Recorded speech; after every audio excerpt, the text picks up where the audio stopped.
And anyway, I really encourage you, talk to the team, the worship team. They can get you a list of those songs. You can pull them up on YouTube, and you can have your own connecting time with God at your house. Anyway, thank you, T, so much for doing that. All right, now from that, we're going to go into Woe Unto You. The sermon title this morning is Sometimes You Need a Little Woe. So, Luke 10 is where we're into next. And as I was preparing and looking over the last couple weeks, this chapter, we had all the familiar stories. Jesus sending out the 72. We just got finished talking about Jesus sending out the disciples. Now he's sending out the 2 by 2, 72. And then we have the story of the Good Samaritan and Mary and Martha. These are well-known, familiar stories. And then in the middle of it, there's one pesky little section, verse 13 through 15, where it's all woe to you, Chorazin, Bethesda, Capernaum. Now at first read, when I'm reading those, when I come to those verses, to me, when I was first reading it, I don't know about you, when you read through all those, Jesus sounds spiteful, sarcastic, and quite frankly, a bit speedy with slinging them onto Hades. And so I'm thinking, not something I really want to speak on too much right now. So let's just maybe go on. Maybe, it looks pretty clear what he meant. We don't have any question about that. Let's just move on to familiar territory. Surely there will be something I haven't seen in these other stories. But then there is something, that annoying voice that sometimes won't let you go. It says, you know what? Wasn't the whole reason you took on Luke was to get to the bottom of those difficult passages? And so I had to say yes, and I dove in. And as always, when you respond to that annoying voice that you really wish wasn't there, when you say yes and follow the lead, you will not regret it. I'm so glad that I got to study these 3 verses, because I walked away thinking sometimes we do need a little woe. So here we go. Chapter 10. Verse 13, woe to you, Chorazin! Woe to you, Bethesda! For if the miracles that were performed in you had been performed in Tyre and Sidon, they would have repented long ago, sitting in sackcloth and ashes. But it will be more bearable for Tyre and Sidon at the judgment than for you. And you, Capernaum, will you be lifted up to the skies? No, you will go down to the depths. Isn't that inspiring? Good, inspiring, encouraging words. Now, at first, what hit me, aside from Chorazin, these towns are biblical favorites, right? We've heard them. We've heard of Bethesda a lot. We've heard of Capernaum. Jesus went there often, didn't he? They were good cities as far as I knew. Why was he woeing them so harshly? Well, you got to look at context first. He's in the middle of sending out the 72. He's giving them the same encouraging, rah-rah speech to give his disciples, which is pretty much, you're going to be killed out there. So yeah, go boys, go get them. That was not what they wanted to hear, but they went out. Lots of challenges, lots of obstacles they're going to face. And then he puts these 3 verses here. He brings up these cities that he went to personally. Jesus, God in human flesh, he went to those cities himself and they rejected him. And so he's saying, look guys, it's success, I failed in those cities. But perhaps there's something more. There's something more going on. So let me just be clear, it may not look like things are going well, it may not be easy, go swimmingly for you. Even when you're giving your very best, even when you're loving with all you've got, you're helping, you're sharing good news, it will not always be received. Even the Son of God, who knows how to make the impossible happen, experienced not being able to make that happen. Because you can't force someone to care. So knowing this, don't let it get you down. Keep going on the mission of love and healing that I've sent you to do. Okay, that's great. That fits, right? That's a context, that fits. But to me, it did not explain the woe. Why so specifically, woe unto you? He could have just said to his disciples, you're going to face some places that won't want to hear what you have to say, places and cities like Bethesda and Capernaum, but keep going. But instead, he woes them.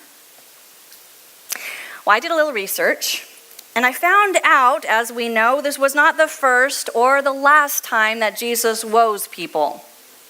You come up, next chapter over, Luke 11, we'll get a whole woe fest. This is where you see him going after the Pharisees. Same passage in Matthew, you'll find it.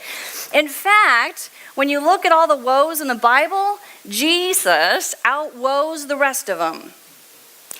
Luke records 13 times that Jesus says, woe unto you. In Matthew, it's 12. Both of those are double the record breaker in the Old Testament, which was 6 by Ezekiel. This is Jesus. Loving, graceful, forgiving Jesus. Well, his theme tracks pretty consistently every time that he does this. He is woeing the rich. Woe to those who pay tithe but disregard bringing justice to the hurting. Woe to anyone being a stumbling block. And the whole list of woes to the scribes and Pharisees is woe for greed and pride and hypocrisy, shutting people out, making it difficult for them to experience God's grace in life, self-indulgent, evading the truth while still looking good, being self-righteous, and looking down on others. And now, add to the list, the woe to these 3 cities. Well, let's break this down a little bit more. Chorazin. Have you heard of it any other place in the Bible? It's not anywhere else. Matthew, the same passage, has it. For years, it was actually questioned if that was a real town, if the Bible was accurate, because there was no archaeological discovery or dig that had any evidence of it existing until 1905. It was a long time to wait in faith.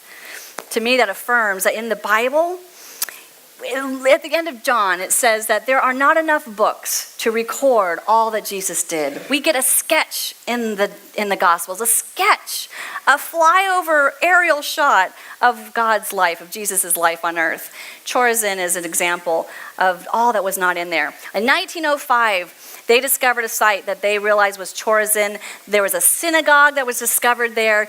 And get this, in 1926, the seat of Moses was discovered there. Now, the seat of Moses, Jesus references in Matthew, saying that those scribes and Pharisees, the teachers of the law, they sit on the seat of Moses and tell you what to do. It's actually another woe period because he says, yeah, but don't do like they do because they don't even follow their own way. Anyway, seat of Jesus, that's where the reader of the Torah would sit. Well, its location is close to Bethesda and Capernaum. As a matter of fact, and Junior, I think you have a slide ready to go. Oh, gosh. All right, can you squint your eyes? Okay, so you see the blue in the center? That's the Sea of Galilee.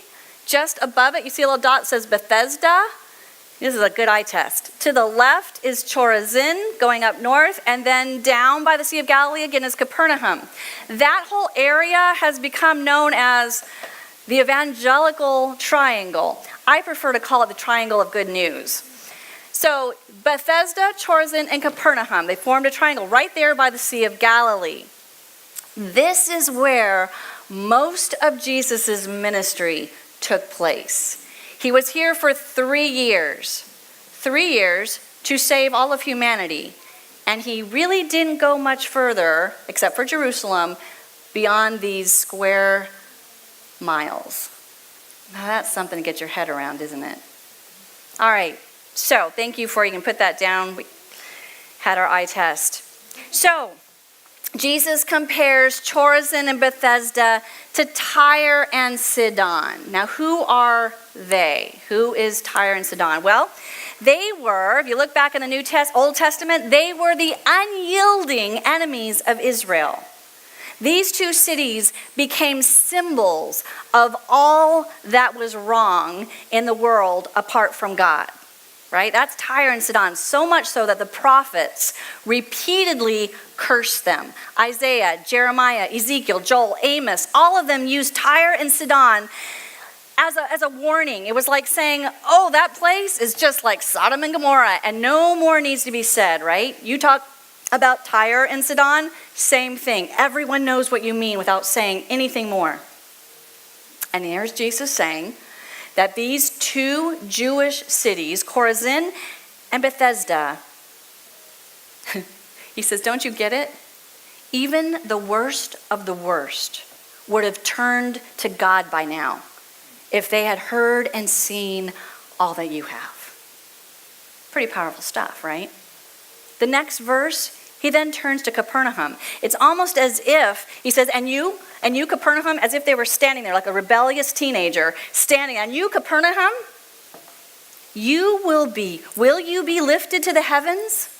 No, you will go down to the pit, or down to the depths, or another translation says down to Hades, right?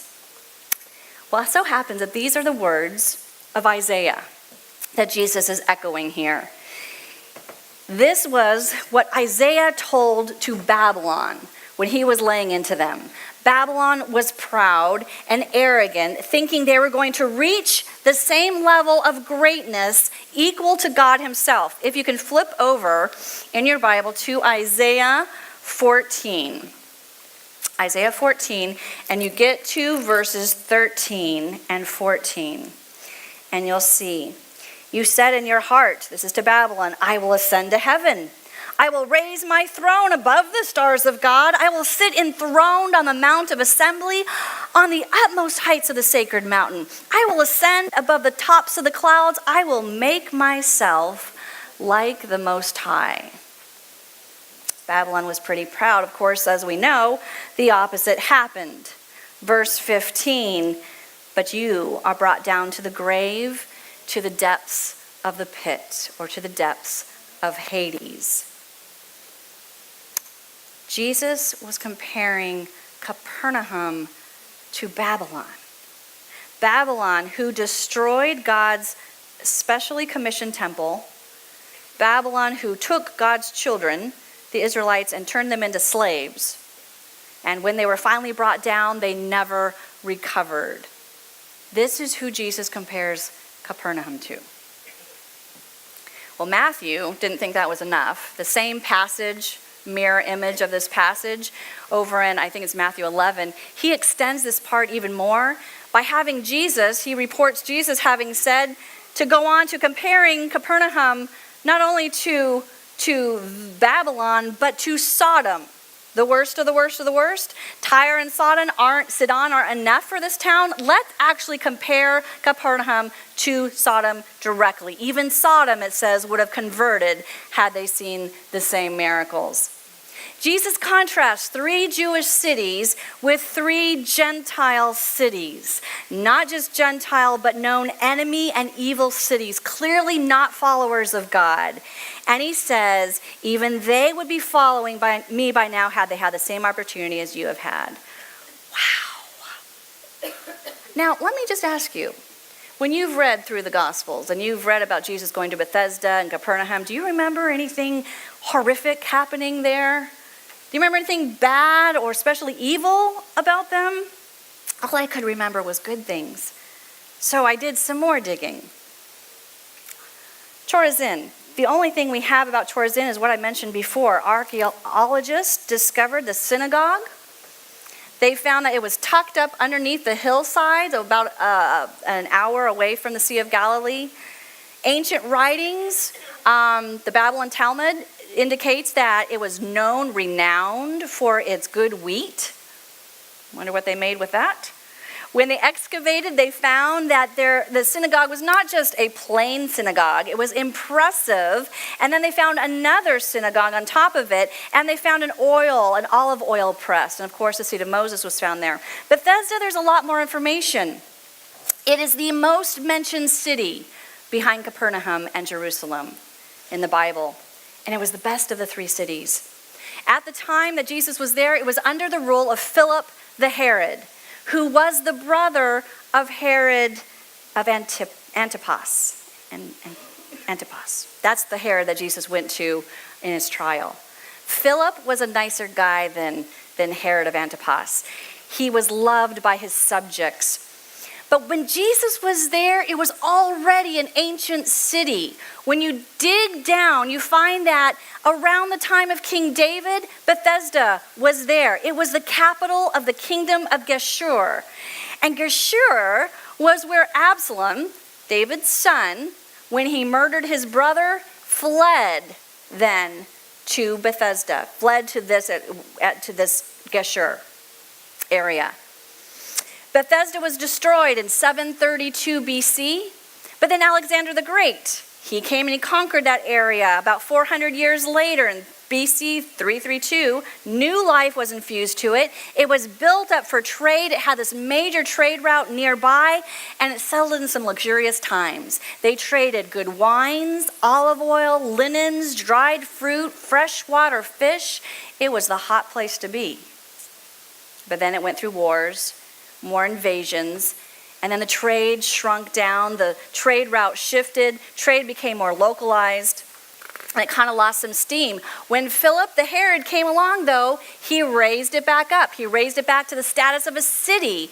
He renamed it the Roman name Julia.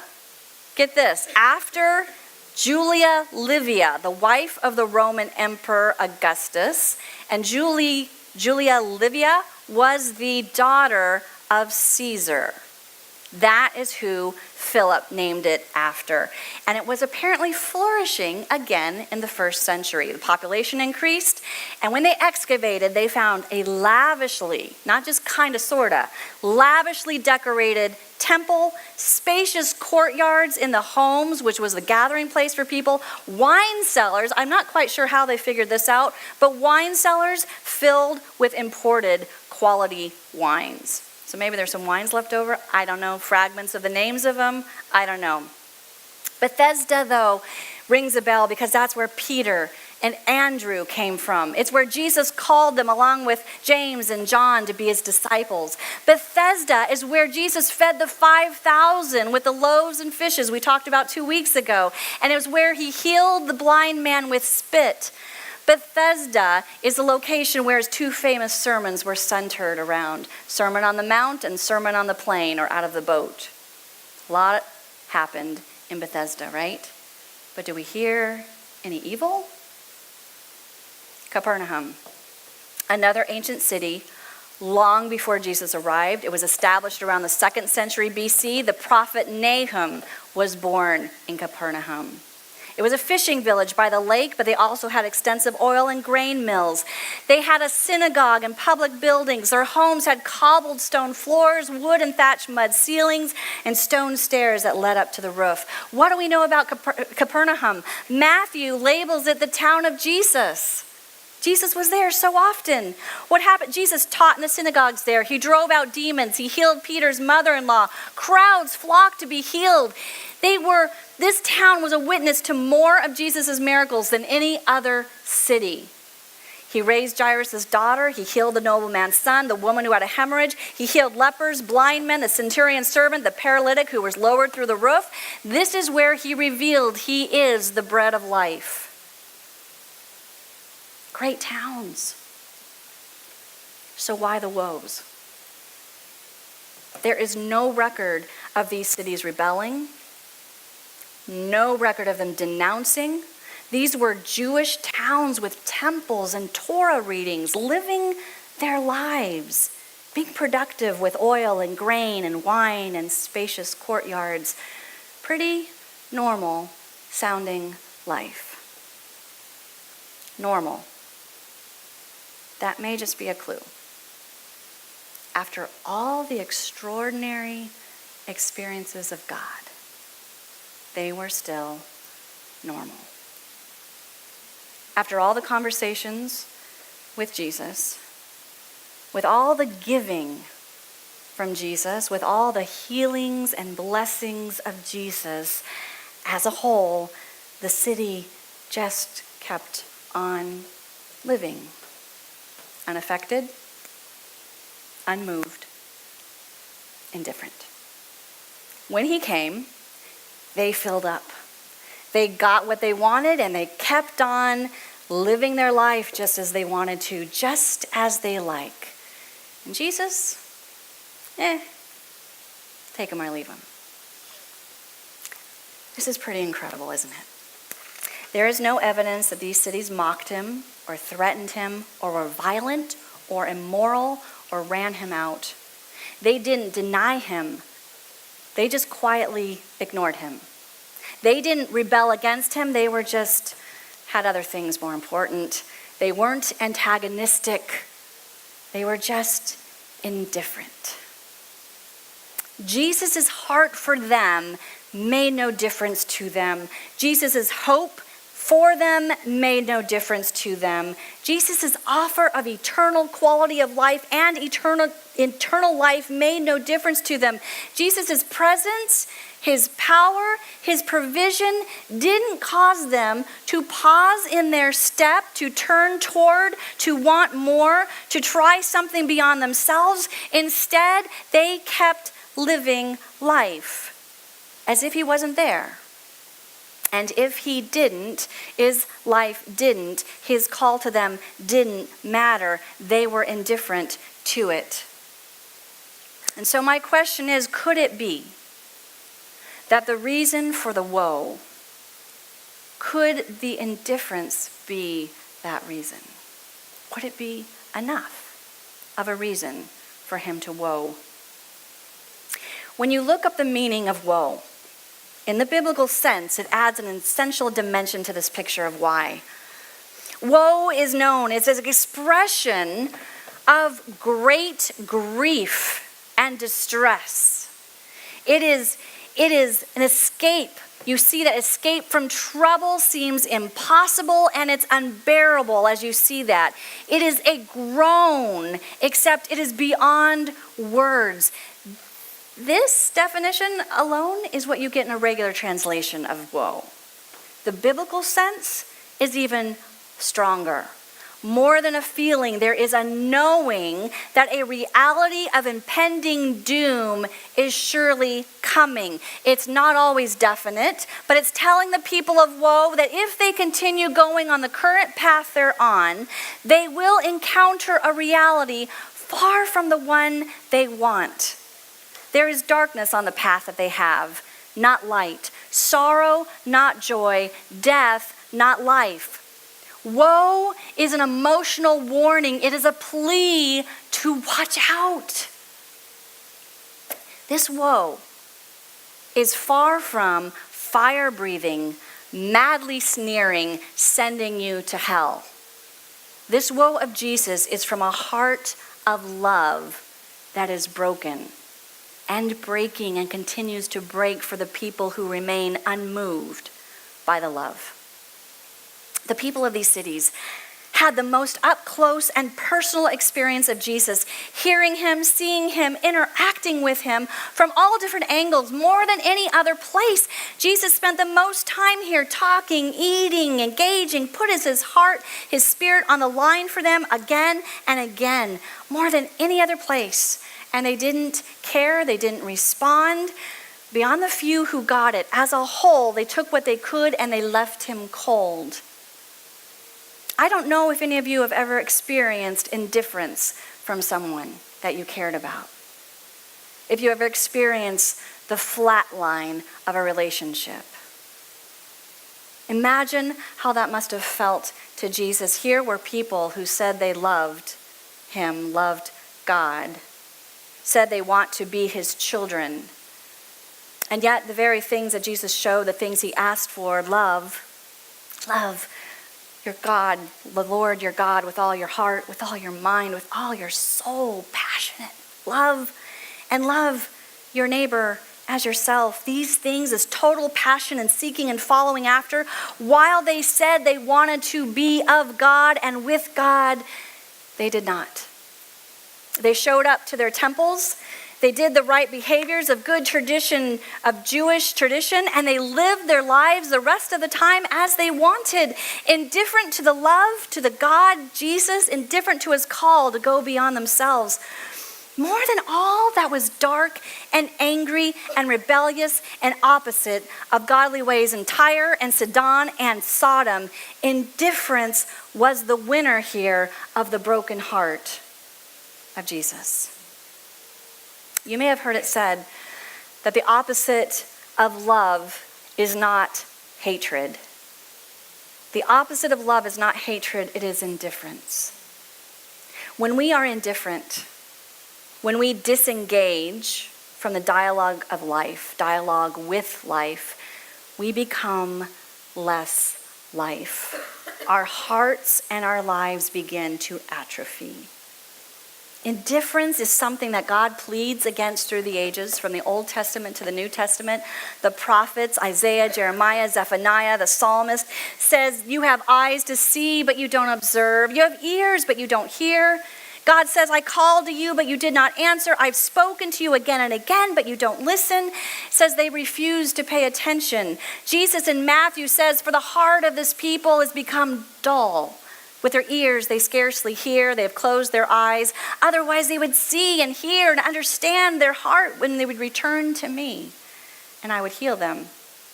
In Matthew, again, it says, because lawlessness is increased, most people's love will grow cold. You've heard the passage in Revelation, because you are lukewarm.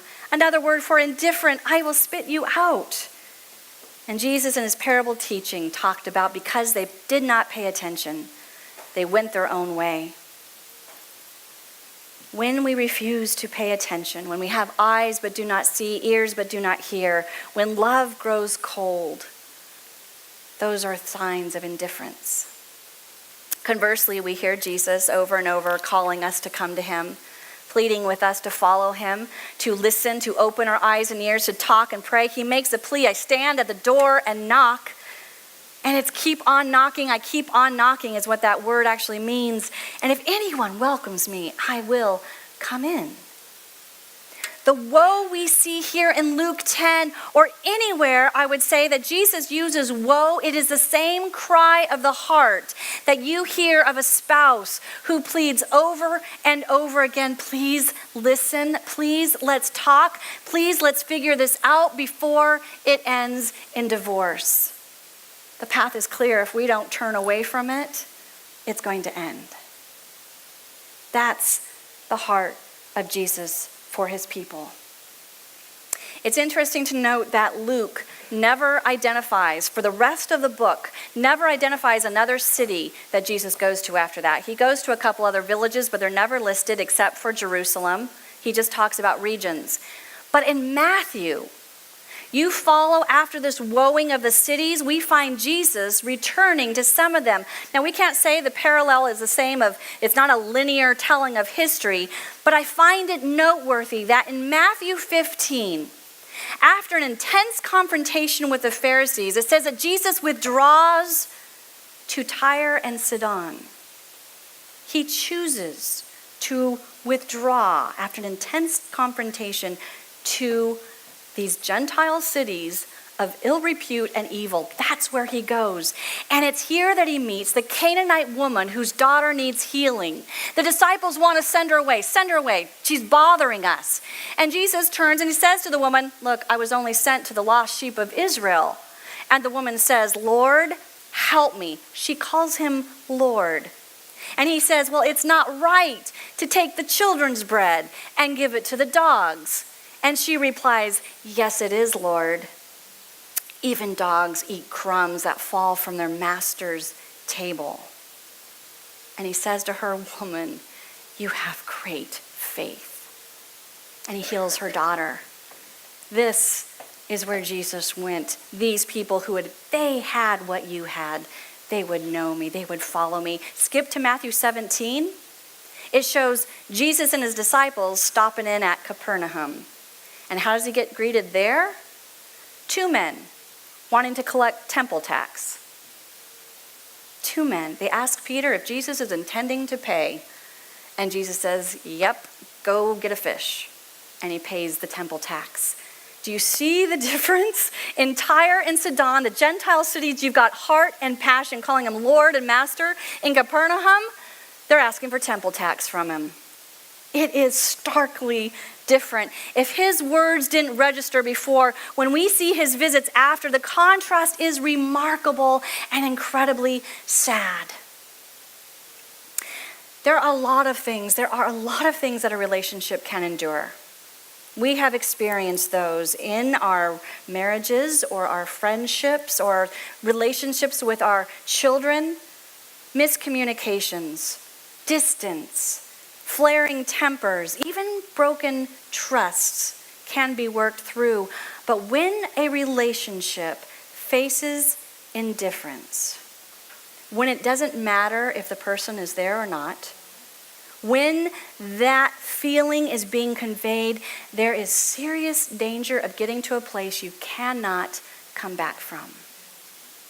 Jesus experienced this pain, I believe, and his heart broke. For yes, the loss of relationship with them, and for the forever life that they were on the brink of losing if they kept on this path. So Jesus does, and I want you to listen carefully, Jesus does what great love does.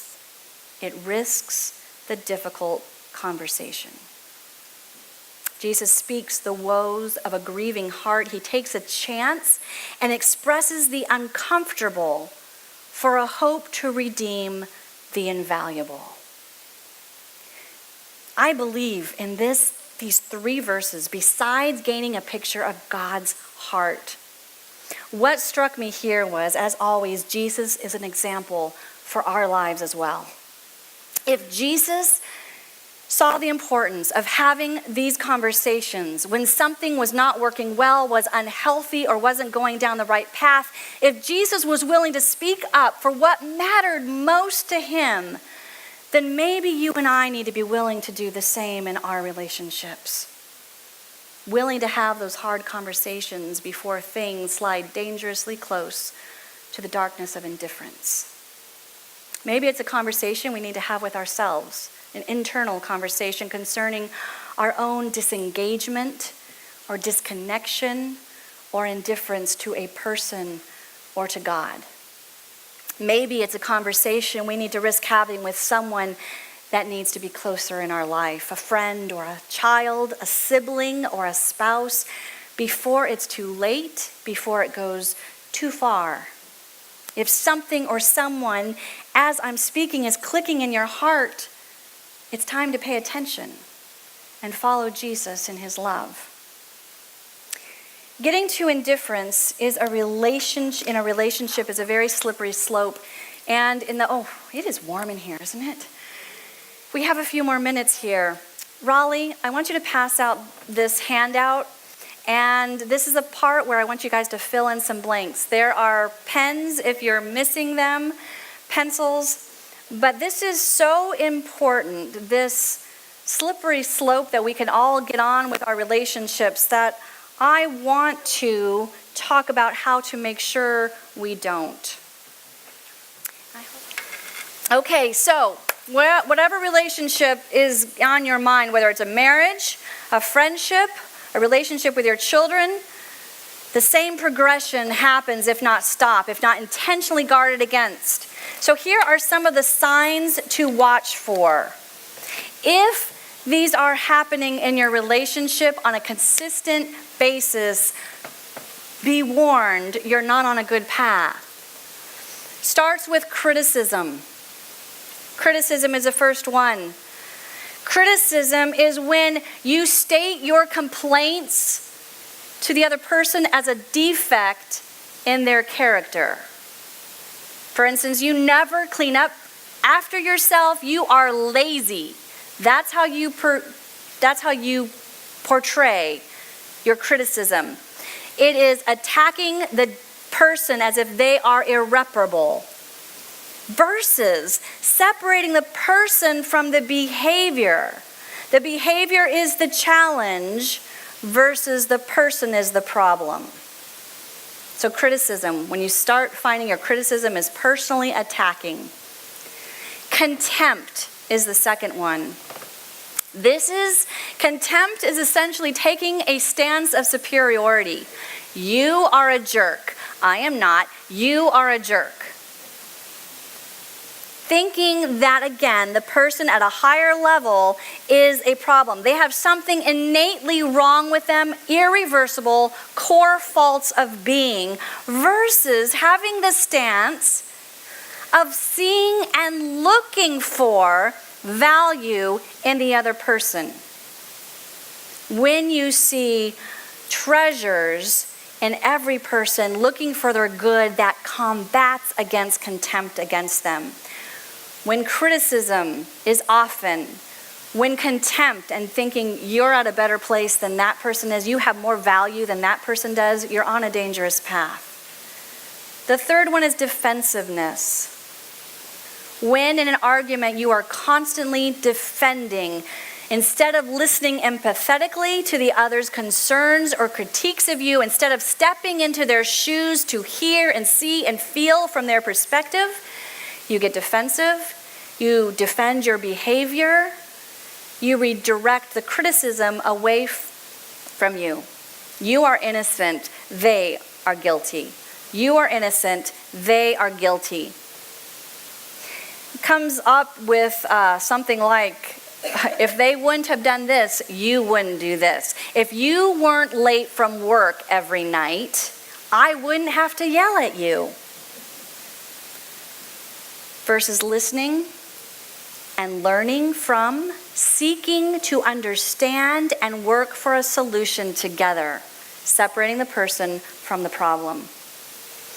Those, if you have repeated patterns of criticism, contempt, and defensiveness, the next one that starts to naturally come into place is something called stonewalling. Another word for it is indifference.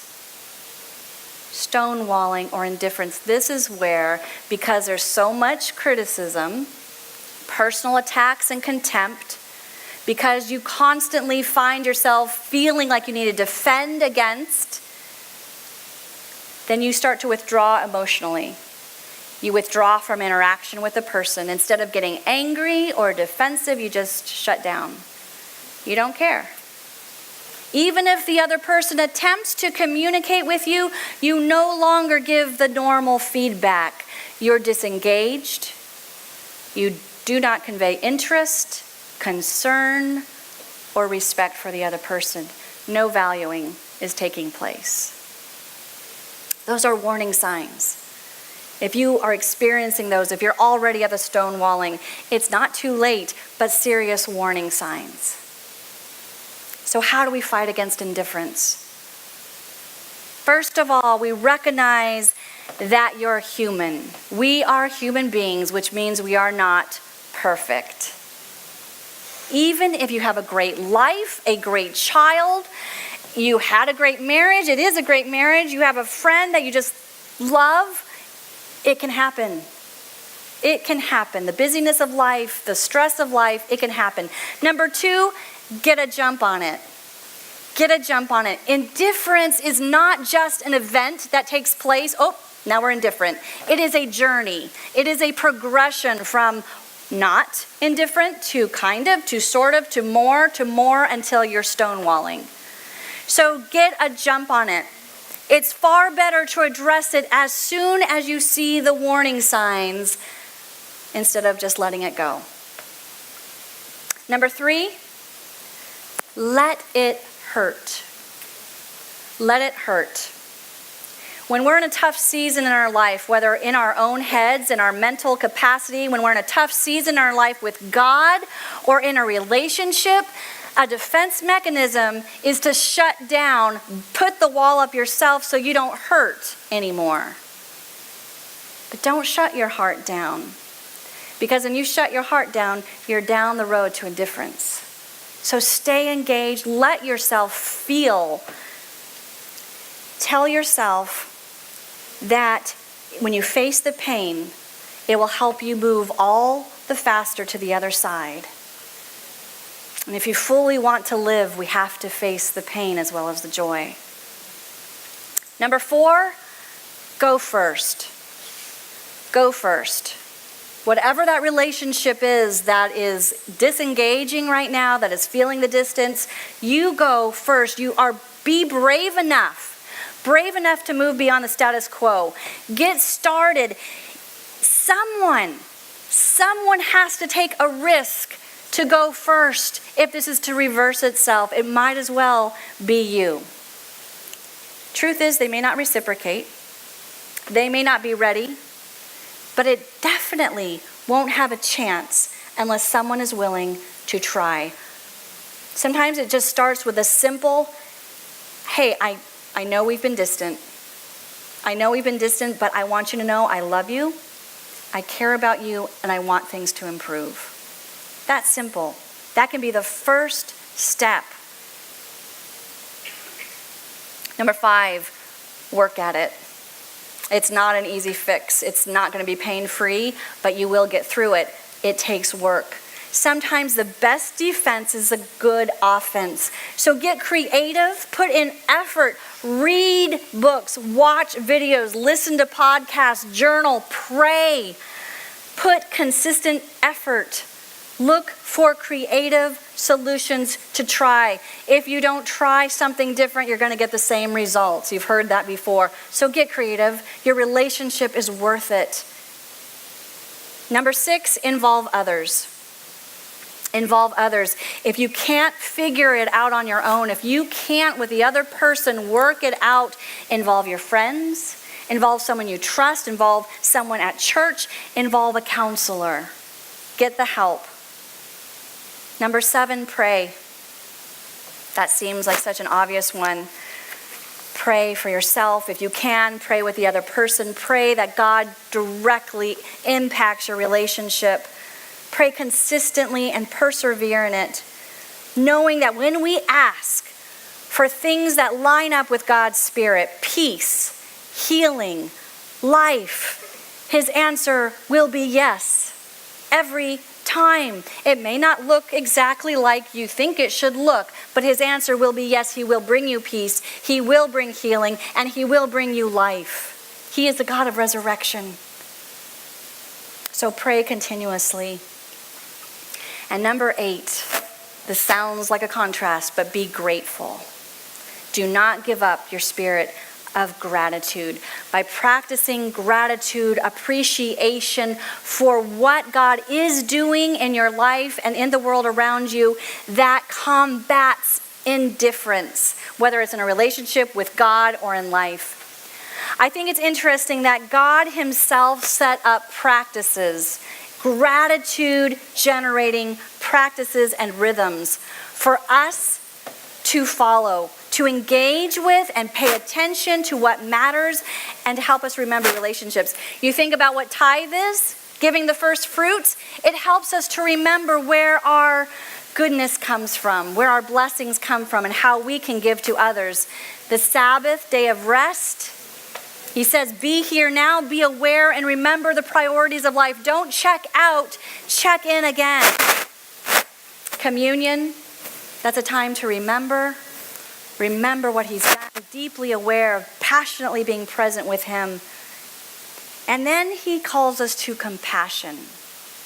That is a rhythm that He has established and calls us to continually, to keep our eyes open, our ears open, our hands open to the least, the marginalized, and the forgotten. Because by being aware and putting our lives where our attention is, it helps keep us from indifference.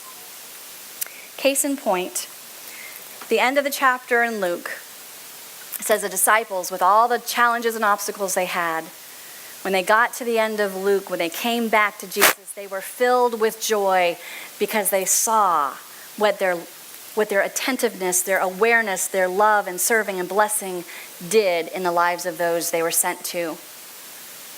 I want to share an example. Every once in a while, God gives us these glimpses. He gave it to the disciples, and every once in a while He gives it to us. So many times when God calls us to love, serve, and bless, we do it when we're not indifferent or disengaged, but we don't often hear back from those times. Well, Chuck, like the disciples that came back with joy, he met the other week when we gathered for prayer, and he and George, they were like the disciples coming back with joy. Because he had gone home that night, and he had listened to, there was a message on his phone. And on that message was a man he had met back in 2016, a homeless man, that he had stopped. He was aware. He was attentive. He put his life where his attention went. He was not indifferent. And what that resulted in was what was on his phone message. And I want to play that for you now. Is this mic on? Okay. Let's see if this will work. Test, test. Okay.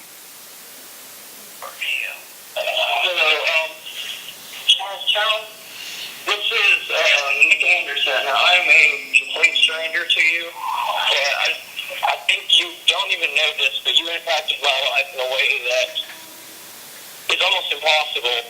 But in August of 2016, I was homeless in Apopka, Florida. Can you hear it? And I ran into you in a Dunkin' Donuts. And we talked for a minute about writing and how you were a published author and how my writing, I could get there. I tried. And it was a Sunday, and right before you left, you wrote on a piece of paper in my notebook. You wrote your name, your phone number, and you wrote one little sentence. And that sentence has really elevated my life since then. It just reads, Jesus loves you, Nick. But the things I was going through then, I couldn't even put into words. And in a way, you writing that on my notebook has pushed me closer and closer to the relationship I now have with God. And I've noticed small things just like this happening in my life today. And I just got back to thinking, I was reading a devotional, and I got back to thinking about in 2016 when I just randomly ran into you. You were a stranger. And that one sentence that you wrote on this piece of paper has changed my life forever. And I really just wanted to tell you today, thank you. You don't even know who I am. You might not even remember me, but Mr. Charlestown, I just wanted to say thank you. You've really impacted my life in the smallest of ways, but it's also the biggest, because that was the step that pushed me to go to church later on that night. It pushed me to start praying again. I turned my back on God. And it was just something as small as you writing in my notebook before you left your number and saying, Jesus loves you, Nick. That was enough for me to know that there was someone out there, because I was hopeless. And I just wanted to say thank you. You have a wonderful day. You have a wonderful night.